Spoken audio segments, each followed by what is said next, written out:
Good morning, everybody, or good afternoon, depending on when this gets uploaded. Welcome to Treya Tarot. I'm doing a collective reading for the weekend, so March 28th through 30th, 2025. I'm going to be using the Empyrean Tarot today because it was the first thing that jumped out at me when I opened my drawer.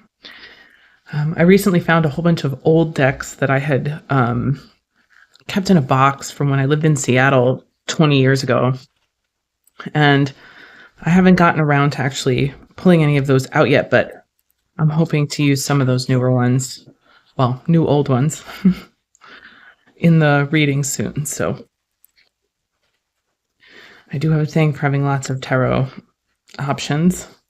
I'm also learning the Thoth Tarot right now, so at some point I may bring that out as well. It's a slightly different way of thinking about it, so I'm trying to get used to it before I use it for the general readings. I hope everyone's been doing well. I know I haven't been uploading much, but over the next couple of weeks, it'll probably remain like this for a while, and then I'll be able to get back to my normal schedule soon. So, okay, let's see what we have. Ooh, that's too many out at once, so I'm going to go for a shuffle there. Kind of reset. If you like these readings, please like, comment, subscribe. The usual. It helps the channel grow. And if I stick around on YouTube, that will be very, very helpful. And I do enjoy doing the readings for everyone, so that helps me stay. All right, let's see. Oh, metal pile. I love when there's a movement in the pile itself, so I know which one to pick. Nine of Cups, wish granted, wish fulfillment. Trying to get this so that I have enough space for 4. These two nines, what an interesting pair to come out first. Nine of Cups is about contentment and wish fulfillment, and Nine of Daggers in this deck, or rather Nine of Swords, is about anxiety. 5 of Globes. Wow, okay. So that's the 5 of Pentacles. And then the Ace of Wands. Oh, interesting. There's an anxiety here about getting what you want, which is very interesting. It almost seems to be that the anxiety here is literally, if I'm happy, I can lose it. Or if I'm happy, the wound comes forward. Because the 5 of Discs is about being out in the cold. And the Ace of Wands is about that fiery new beginning. So, new creative capacity, new passions, things like that. What's funny is that the wish fulfillment seems to bring you through the process in the beginning of that fear, that doubt, that anxiety. The thing about the 9 is that it's only anxiety. It's in your head. You know what I mean? Swords cards are mental. So the environment doesn't actually hold the issue the same way our minds do. The 5 of Pentacles is literally about feeling through that wound, needing to caretake a wound so that you can get to this ace here, this sense of inspiration. The Sovereign of Cups, Queen of Cups, 4 of Daggers, letting something rest. 10 of Cups, wow.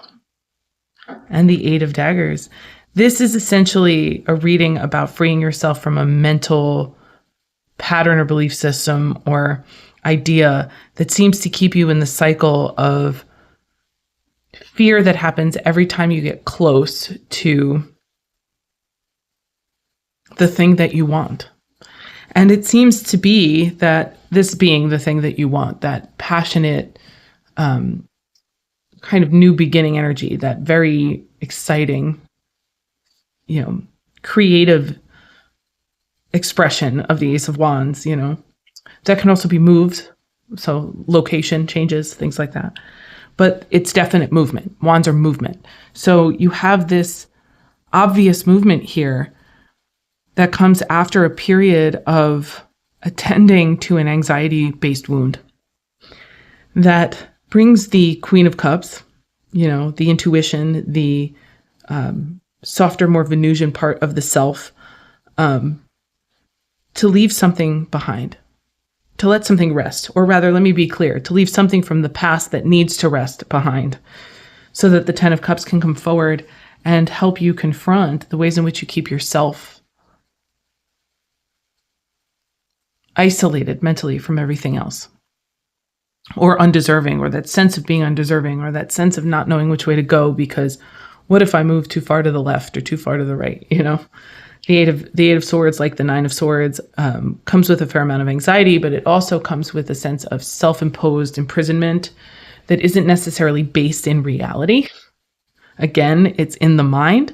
So whatever's happening here in the mind with all these swords influences relates directly to how we engage in the things that are closest to our heart.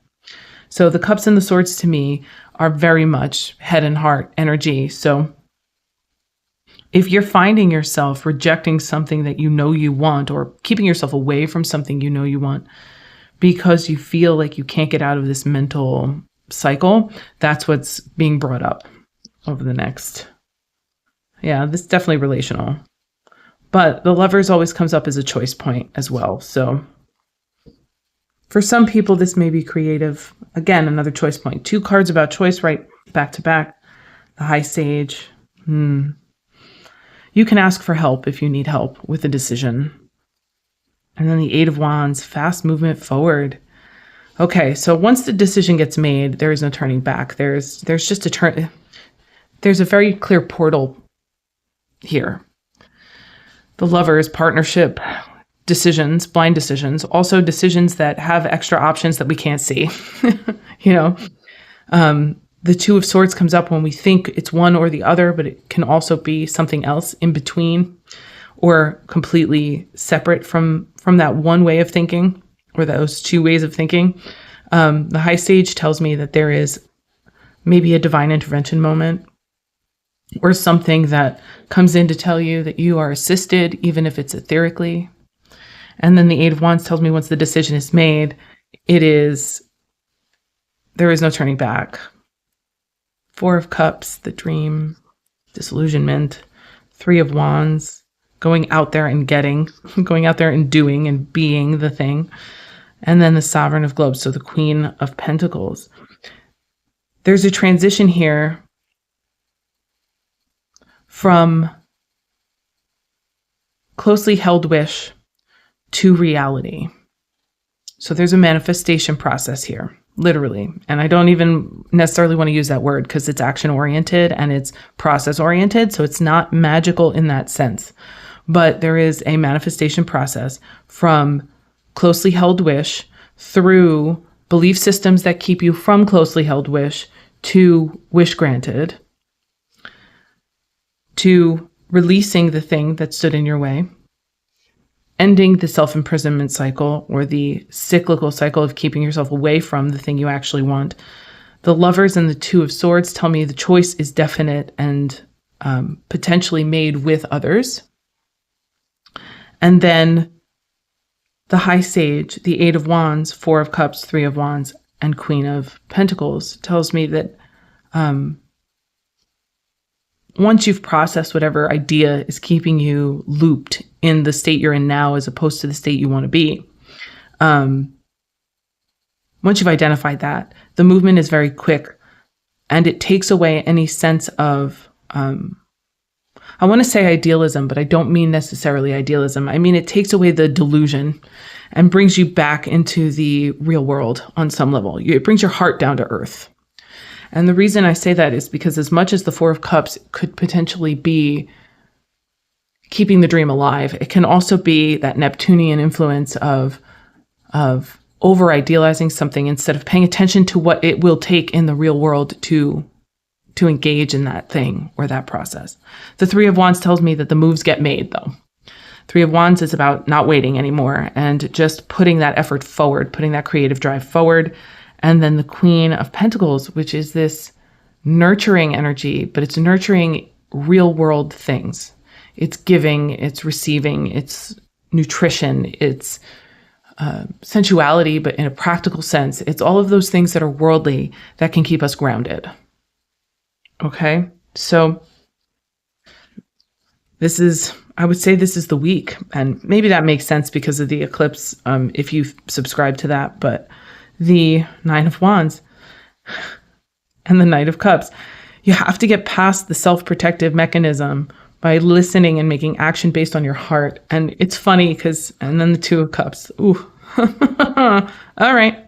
So yeah, this is very much about getting to that receptive place.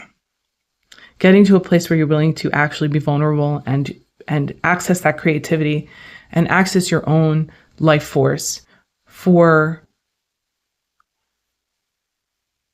the use of being present as opposed to having power.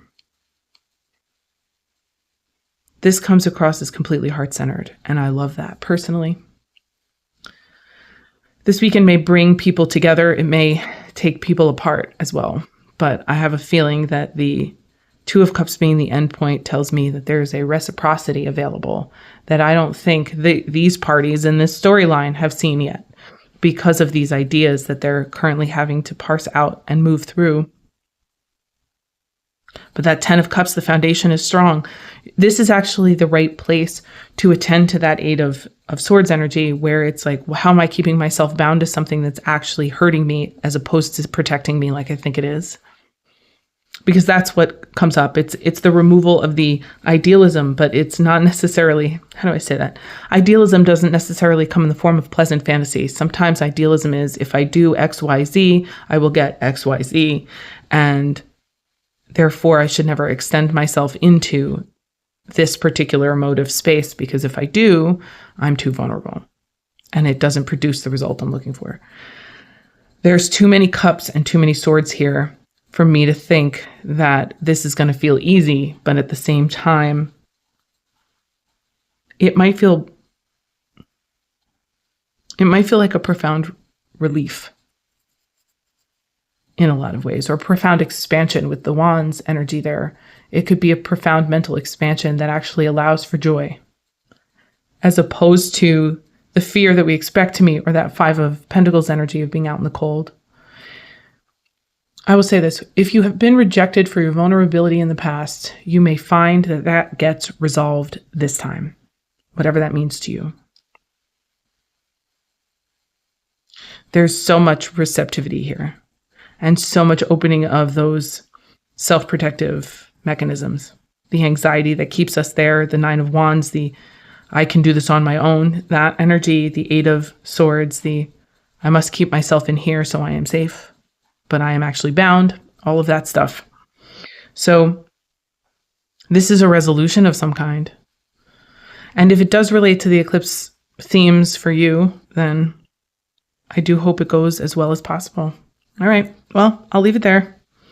I love readings ending with the Two of Cups. That's just so beautiful. So have a good weekend, and I'll see you soon.